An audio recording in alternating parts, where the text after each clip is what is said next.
And the debate over your gun rights feels like 1939.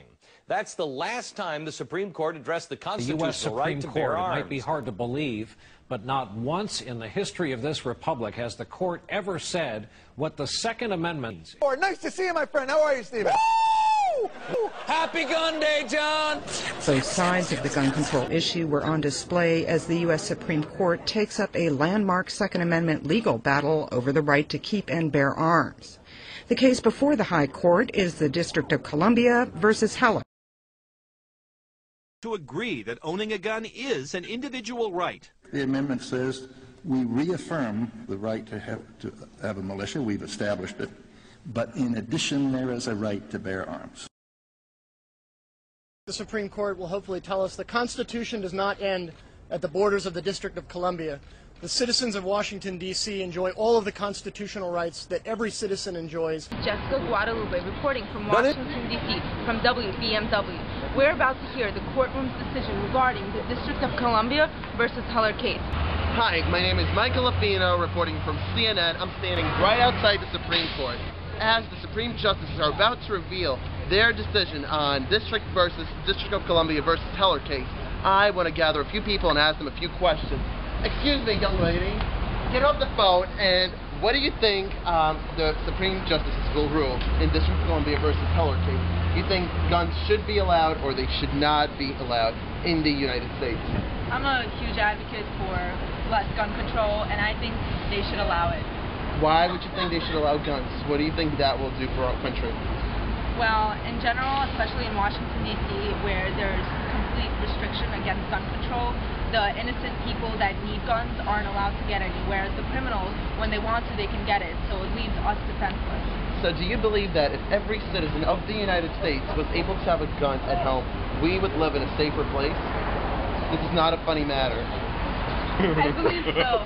The reason I believe it is because I feel that there are more good people in the world than there are bad, so people will help each other. Thank you so much for your time. What was your name? Ben. Okay, who cares?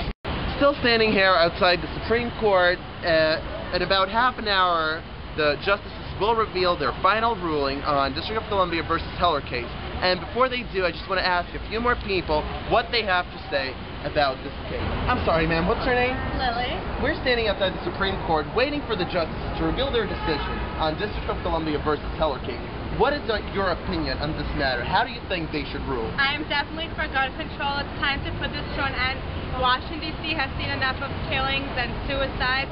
The only way to stop this is we need a law banning all guns. So you mean if there are no more guns means no more crime. Is that your opinion on the matter? Yes. Thank you so much for your time.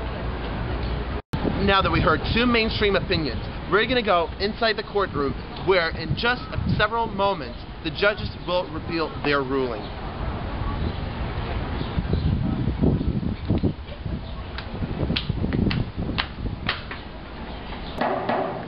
Everyone please rise. The court is now in session.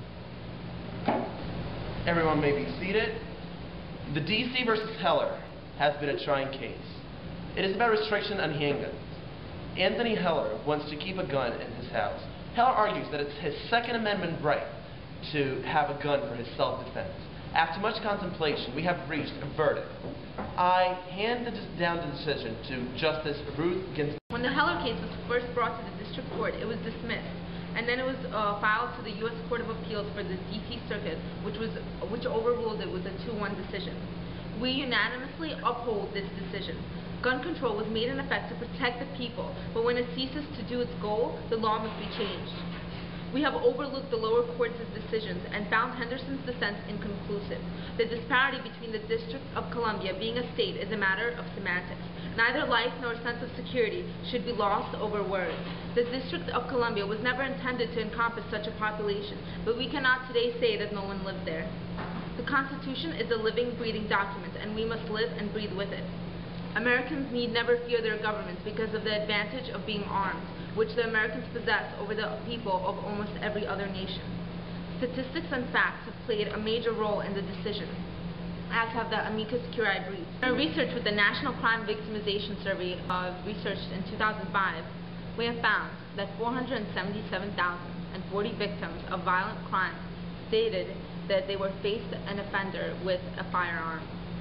Further, and the FBI's crime with firearms estimated that 66% of the 16,137 murders in 2004 were committed with firearms.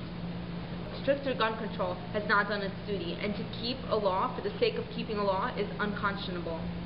Stricter gun control has not done its duty, and to keep a law for the sake of keeping a law is unconscionable. We also found data that shows even though it seems that crime rates have gone down, it may not be due to the gun control laws.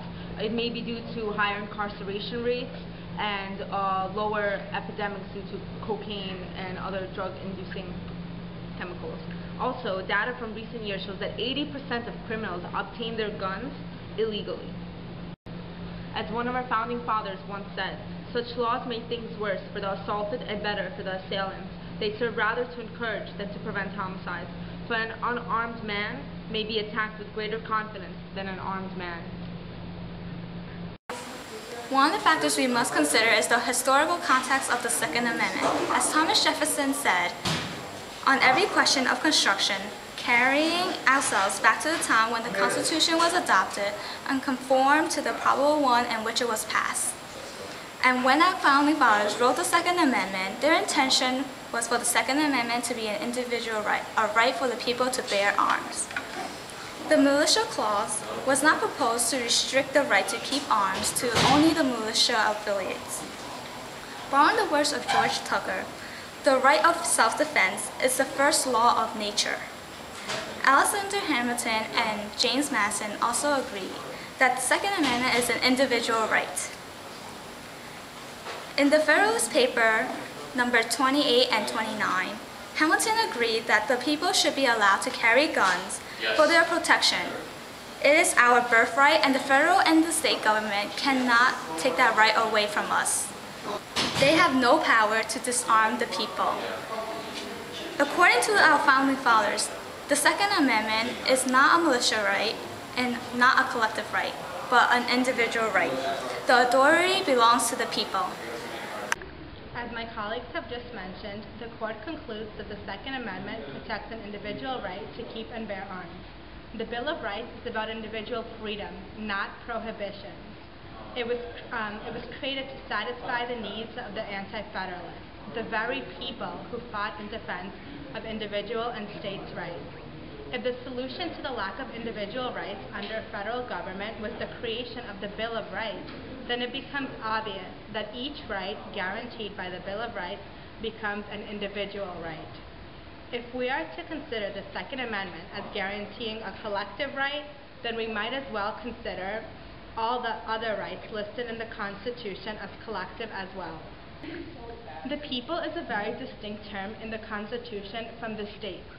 The people refers to individuals, not larger entities. No one would argue that the right of the people to petition the government for redress of grievances applies to state officials, but not to individuals acting on their own accord. Similarly, the rights to general free speech, religion, etc. are not rights of state governments against the federal government, but rights of the people against the nation.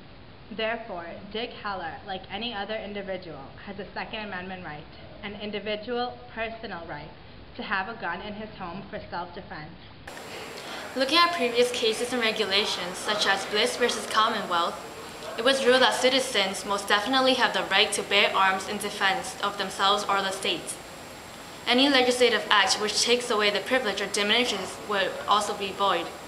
Finally, the case also ruled that the act to prevent people from carrying concealed arms are unconstitutional. Also during this area, the case State versus Berard arose. The state of Arkansas adopted a viewpoint that many argues for and against in contemporary times. The Second Amendment is not a right for the individual or a collective body. It is a military political right.